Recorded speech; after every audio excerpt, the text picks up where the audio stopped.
सर्वेभ्यो नमो नमः। संस्कृत सीखो की यूट्यूब पटल पर मैं प्राध्यापक कृष्ण वशिष्ठ आप सभी का हार्दिक स्वागत और अभिनंदन करता हूं। आज हम इस वीडियो में 12वीं कक्षा की संस्कृत की पाठ्य पुस्तक शाश्वती भाग 2 के तीसरे पाठ बाल कौतुकम का अभ्यास सरल करेंगे। तो आइए सरल करते हैं। इसका पहला प्रश्न है, संस्कृत भाषया उत्तराणी लिखत। संस्कृत भाषा में आप उत्तर लिखें। मैंने पिछली वीडियो में भी आपको बताया था कि जब तक आपको ये न कहा जाए कि संस्कृत भाषया एक पदेन उत्तराणी लिखत, एक पद में उत्तर लिखें, तब तक आपको एक पद में उत्तर नहीं लिखना है। हमेशा पूर्ण वाक्य में ही आपको उत्तर देना है, चाहे आपको पूर्ण वाक्य न उत्तराणी लिखत कहा जाए या न कहा जाए। तो इस प्रकार से आपको पूर्ण वाक्य में ही उत्तर लिखने हैं। पहला क भाग, उत्तर रामचरितम इति नाटकस्य रचयिता कः। तो इस नाटक के रचयिता कौन है? तो इसका उत्तर हो जाएगा भवभूति उत्तर रामचरितम इति नाटकस्य रचयिता। नेपथ्ये कोलाहलम श्रुत्वा जनकः किम कथयति।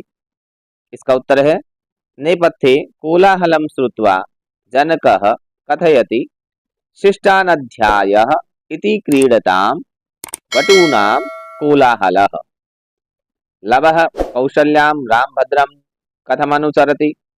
इसका उत्तर होगा लवः कौशल्यां रामभद्रं च देहबंधनेन स्वरेण च अनुसरति। घ भाग, वटवः अश्वं कथम वर्णयन्ति। तो इसका उत्तर है वटवः अश्वं भूत विशेषम वर्णयन्ति। ग भाग, लवः कथम जानाति यत् अयम आश्वमेधिकः अश्वः। इसका उत्तर है लवः अश्वमेध कांडेन जानाति यत् अयम आश्वमेधिकः अश्वः। राजपुरुषस्य तीक्ष्णतरा आयुध श्रेण्यः किम न सहन्ते। इसका उत्तर है राजपुरुषस्य तीक्ष्णतराः आयुध श्रेण्यः दृप्तां वाचं न सहन्ते। दूसरा प्रश्न, रेखांकित पदानि आधृत्य प्रश्न निर्माणं कुरुत। रेखांकित पदों से आपको प्रश्न निर्माण करना है। तो मैंने प्रश्न निर्माण की वीडियो में बताया था कि आपसे जिस लिंग वचन विभक्ति में प्रश्न पूछा जाए उसी लिंग वचन विभक्ति में आपको उसका उत्तर देना होता है। तो क्या भाग है, अश्वमेध इति नाम क्षत्रियाणाम महान उत्कर्ष निकषः। तो क्षत्रियाणाम, क्षत्रिय शब्द है, पुल्लिंग है, षष्ठी विभक्ति का बहुवचन शब्द इस्तेमाल किया गया है। तो आपको किम पुल्लिंग का षष्ठी का बहुवचन में ही प्रश्न बनाना है। तो हो जाएगा केशाम। हे बटवः लोष्ठैः अभिघ्नन्तः उपनयत एनम अश्वम। लोष्ठैः, लोष्ठ शब्द है, राम के अनुसार इसके रूप चलते हैं, पुल्लिंग है। तो आपको भी पुल्लिंग का तृतीया का बहुवचन लोष्ठ ही बनता है। तो आपको किम शब्द से पुल्लिंग से तृतीया बहुवचन से रूप बनाना है, प्रश्न निर्माण करना है। तो बन जाएगा कैहि। ग भाग देखो, रामभद्रस्य एष दारकः अस्माकं लोचने शीतलयति। अब लोचने शब्द है यहाँ, तो ये लोचनम शब्द से बना है। लोचनम नपुंसकलिंग शब्द है, तो आप किम शब्द से नपुंसकलिंग में बनाएंगे के। किम के कानी, किम के कानी ऐसे रूप चलते हैं। लोचनम, लोचने, लोचनानी ऐसे रूप चलते हैं। घ भाग, उत्पथैः मम मनः पारिप्लवम धावति। मम मनः, मम, तो अस्मद शब्द से षष्ठी विभक्ति एक वचन में मम बनता है। तो आप भी किम शब्द से पुल्लिंग से षष्ठी विभक्ति एक वचन में बनाएंगे कस्य। अतिजवेन दूरमतिक्रांतः स चपलः दृश्यते। स चपलः दृश्यते, तो चपलः इसकी जगह पे हम प्रश्न निर्माण अगर हिंदी में करेंगे तो बनेगा कैसा दिखाई देता है। तो कैसा, तो कैसे के लिए कीदृक शब्द से, अब ये पुल्लिंग है तो पुल्लिंग कीदृक शब्द से आप इसका प्रश्न निर्माण करेंगे, बन जाएगा कीदृशः। विस्फारित सरासनाः आयुध श्रेण्यः कुमारम तर्जयन्ति। तो कुमारम कुमार शब्द से द्वितीय एकवचन है तो किम शब्द पुल्लिंग द्वितीय एकवचन में बनेगा कम। निपुणम निरूप्यमाणः लवः मुखचंद्रेण सीतया संवदत्येव। तो सीतया, सीता शब्द से तृतीया एकवचन, तो आप किम शब्द स्त्रीलिंग तृतीया एकवचन में बनाएंगे कया। अगला प्रश्न देखिए, हिंदी भाषा सप्रसंग व्याख्याम कुरुत। हिंदी भाषा में सप्रसंग आप इनकी व्याख्या करें। इसकी व्याख्या प्रसंग सहित हम पिछली वीडियो में कर चुके हैं, तो जिस किसी ने भी उस वीडियो को नहीं देखा है तो इस प्रश्न का उत्तर आप उस वीडियो से लिख लेंगे। यहाँ भी अगर इसका वर्णन करेंगे तो वीडियो बहुत लंबी हो जाएगी। अगला प्रश्न देखें, अधोलिखितानि कथनानि कह कम प्रति कथयति।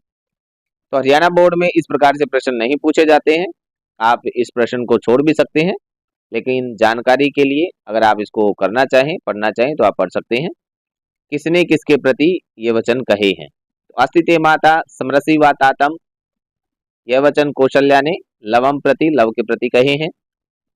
ख भाग, दृष्टया न केवलम उत्संग मनोरथोपि में पूरितः। तो यह वचन अरुंधति ने कहा है लवम प्रति। ग भाग, वत्सायाश्च रघुद्वहस्य से शिशौ अस्मिन् अभिव्यंजते। यह कथन कहा है जनक ने और किसके प्रति, कौशल्याम के प्रति। घ भाग, सोयम अधुना अस्माभिः स्वयं प्रत्यक्षीकृतः। यह कथन बटवः अर्थात ब्रह्मचारियों ने कहा है लवम प्रति। इतोन्यतो भूत्वा प्रेक्षामहे तावत् पलायमानम दीर्घायुषम। यह कथन कौशल्या ने कहा है अरुंधति के प्रति, अरुंधतिम प्रति। धिक चपलः किमुक्तवानसि। तो यह वचन कहा है राजपुरुषः लवम प्रति। अगला प्रश्न देखिए, अधोलिखित वाक्यानां रिक्त स्थानानि निर्देशानुसारम पूरयत। यह प्रश्न बहुत ही महत्वपूर्ण है।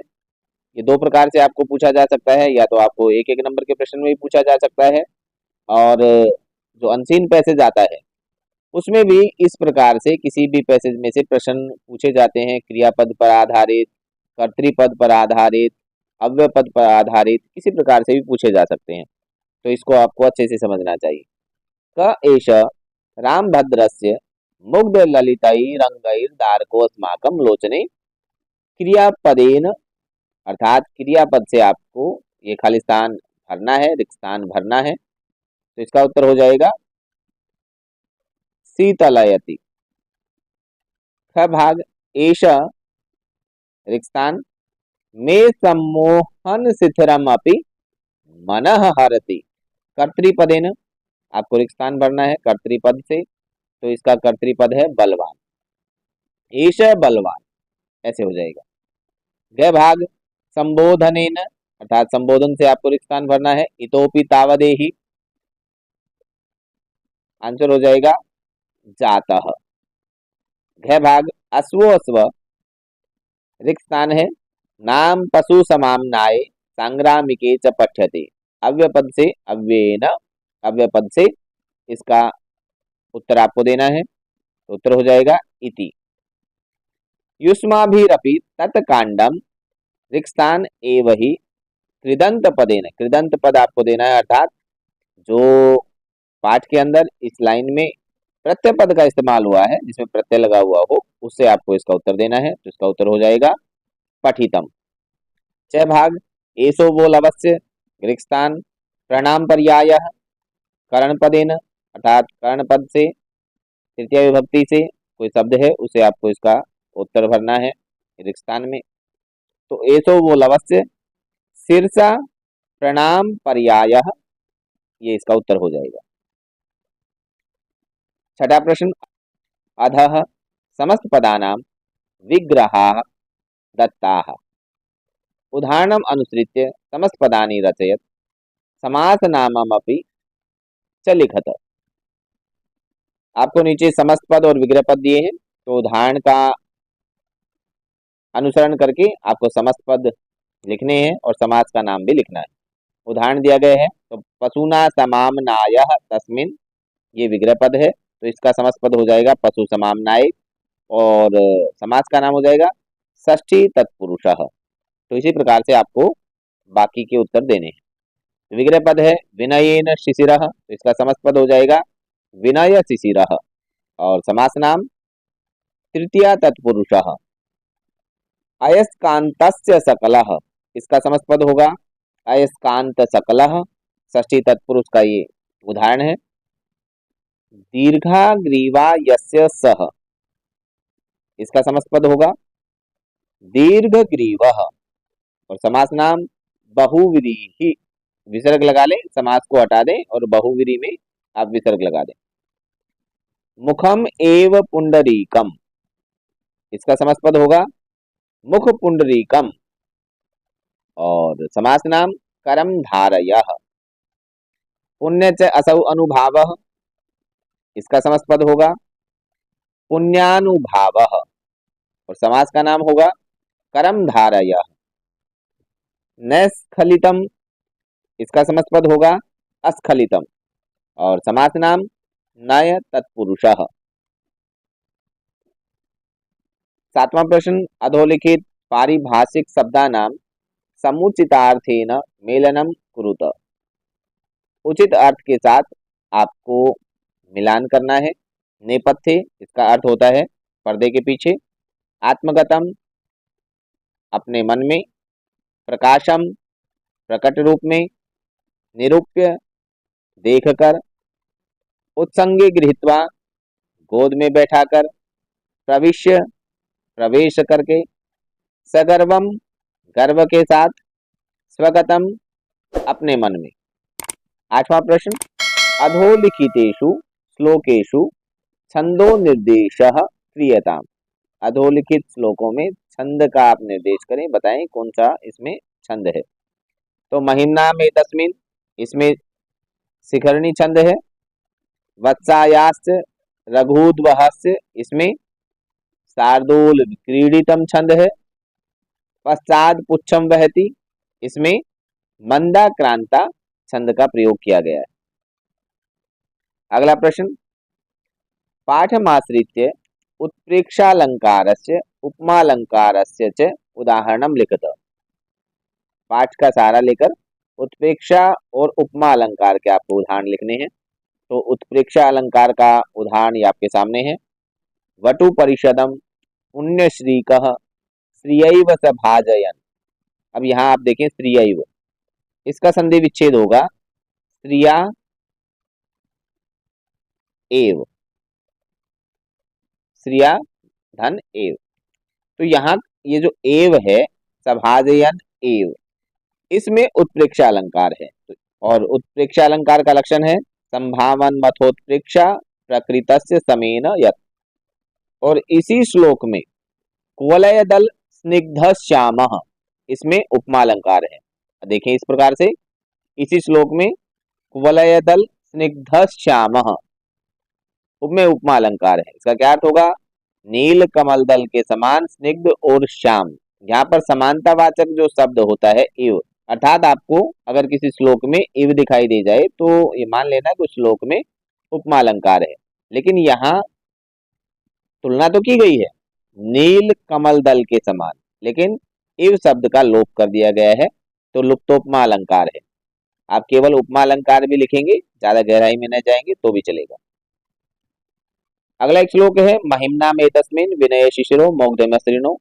इसमें आप देखेंगे प्रस्तुत श्लोक में वर्णित यद्वत पद के द्वारा समानता दिखाकर उपमा अलंकार की योजना की गई है, अर्थात उपमा अलंकार है यहाँ। और उपमा अलंकार का लक्षण होता है साधर्म्यम उपमा भेदी, ये आपने अलंकारों में पढ़ा है। तो इस प्रकार से आज हमने 12वीं कक्षा की तीसरे पाठ बाल कौतुकम के अभ्यास को सरल किया। वीडियो को आप लाइक करें, शेयर करें, अपने मित्रों के साथ सरल करें। मिलते हैं अगली वीडियो में अगले पाठ के साथ।